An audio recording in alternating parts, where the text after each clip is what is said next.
1928 में दुनिया का पहला एंटीबायोटिक्स बनाया गया जिसका नाम था पेनिसिलिन, और इस पेनिसिलिन ने इतने लोगों की जिंदगियां बचाई जिसकी गिनती करना भी मुश्किल है। और पेनिसिलिन के बाद काफी सारे ऐसे एंटीबायोटिक्स बनाए जा चुके हैं जिनका यूज हम कॉमनली हमारी डेली लाइफ में करते हैं। और इनमें से कॉमनली यूज किए जाने वाले कुछ एंटीबायोटिक्स हैं एमोक्सिसिलिन, डॉक्सीसाइक्लिन, सेफालेक्सिन, क्लिंडामाइसिन और एजिथ्रोमाइसिन। हमारी बॉडी में काफी सारे बैक्टीरियाज रहते हैं और ये किसी ना किसी तरीके से हमारी बॉडी की हेल्प कर रहे होते हैं या फिर हमारी बॉडी के लिए हार्मफुल होते हैं। तो जो हार्मफुल बैक्टीरियाज होते हैं उनसे बचने के लिए, उनको खत्म करने के लिए डॉक्टर आपको एंटीबायोटिक्स देते हैं या फिर आप खुद से एंटीबायोटिक्स का यूज करते हैं। लेकिन साथ में कभी कभी क्या होता है, ये एंटीबायोटिक्स उन बैक्टीरियाज को भी किल कर देते हैं जो हमारी बॉडी के लिए हार्मफुल नहीं होते हैं। तो डॉक्टर्स इसके लिए आपको साथ में कुछ और मेडिसिन प्रेस्क्राइब कर देते हैं। मैं हूं सुधीर और आपका स्वागत है आज के इस इंटरेस्टिंग वीडियो में। आइए देखते हैं कैसे एंटीबायोटिक्स का यूज एक नया पेंडेमिक जनरेट कर सकता है और हमारे लिए कैसे हार्मफुल साबित हो सकता है।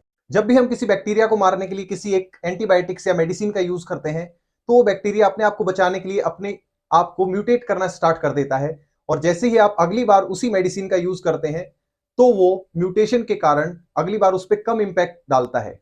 और अगर हम उसको ओवर यूज ओवरडोज करते हैं तो कुछ टाइम के बाद उसका इंपैक्ट पड़ना हमारी बॉडी पर बंद हो जाता है और ये माइक्रो ऑर्गेनिजम्स अपने आप को एंटीबायोटिक रेजिस्टेंट बना लेते हैं और इन पर मेडिसिन का असर नहीं होता है, इसलिए इनको बोला जाता है सुपर बग्स। और ये सुपर बग्स एक नए पेंडेमिक को जनरेट कर सकते हैं, जैसे NDM1 ने इंडिया में पहले भी ऐसा किया है।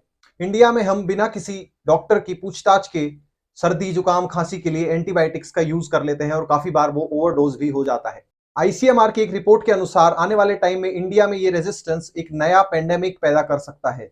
लेंसेट की एक रिपोर्ट के अनुसार AMR की वजह से 2019 में 1.27 मिलियन डेथ्स हुई हैं वर्ल्ड वाइड। और इस एंटीबायोटिक रेजिस्टेंट इन्फेक्शंस की वजह से हर साल इंडिया में 60,000 बच्चों की डेथ होती है। ICMR की रिपोर्ट में लिखा है कि जो सबसे ज्यादा इफेक्ट करने वाले 5 माइक्रो ऑर्गेनिजम्स हैं उनका कैसे इफेक्ट धीरे धीरे हमारी बॉडी पर कम होता जा रहा है। इकोलाई जो कि डायरिया पैदा करता है, उसका इस्तेमाल करने से उसका इफेक्ट 2016 में 86% था, वो कम होकर 64% हो गया है 2021 में।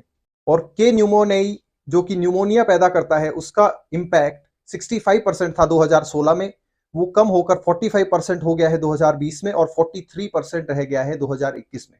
लेकिन इसके क्या रीजंस हैं कि ये इंडिया में काफी ज्यादा इंपैक्ट डाल रहा है। इंडिया में क्या होता है, जब भी हम डॉक्टर के पास जाते हैं तो वो डायग्नोस्टिक्स या रिपोर्ट बनाने की जगह हम पैसे बचाने के लिए या फिर टाइम वेस्ट ना हो इसके लिए हम डायरेक्ट प्रिस्क्रिप्शन मांग लेते हैं डॉक्टर से, जो कि ब्रॉड स्पेक्ट्रम का काम करती हैं। ऐसी एंटीबायोटिक्स हमारे डॉक्टर प्रेस्क्राइब कर देते हैं।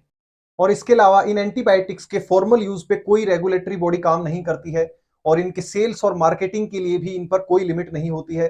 काउंटर पे भी इनको बेचा जाता है। FDC सेल्स में भी एंटीबायोटिक्स को काफी सेल किया जाता है।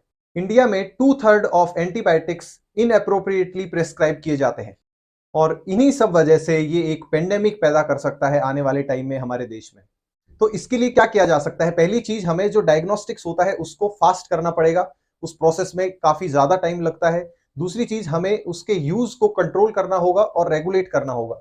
और तीसरा, एनहेंस्ड एंटीबायोटिक्स का प्रोडक्शन किया जा सकता है, लेकिन ये वाला स्टेप काफी ज्यादा मुश्किल होता है। तो इसकी जगह हम हमारे आयुर्वेदा से बने हुए कुछ सॉल्यूशंस का यूज कर सकते हैं। गवर्नमेंट भी पिछले कुछ टाइम से काफी इनिशिएटिव्स चलाकर इस चीज को हमारे तक पहुंचाने की कोशिश कर रही है, लेकिन हमें अपने लेवल पर इस चीज को समझना होगा और इस्तेमाल अच्छे से करना होगा। इसके बारे में आपके क्या विचार हैं, आप नीचे कमेंट सेक्शन में लिखकर हमें बता सकते हैं। और ऐसे ही आने वाले इंटरेस्टिंग वीडियोस के लिए हमारे चैनल को सब्सक्राइब करें।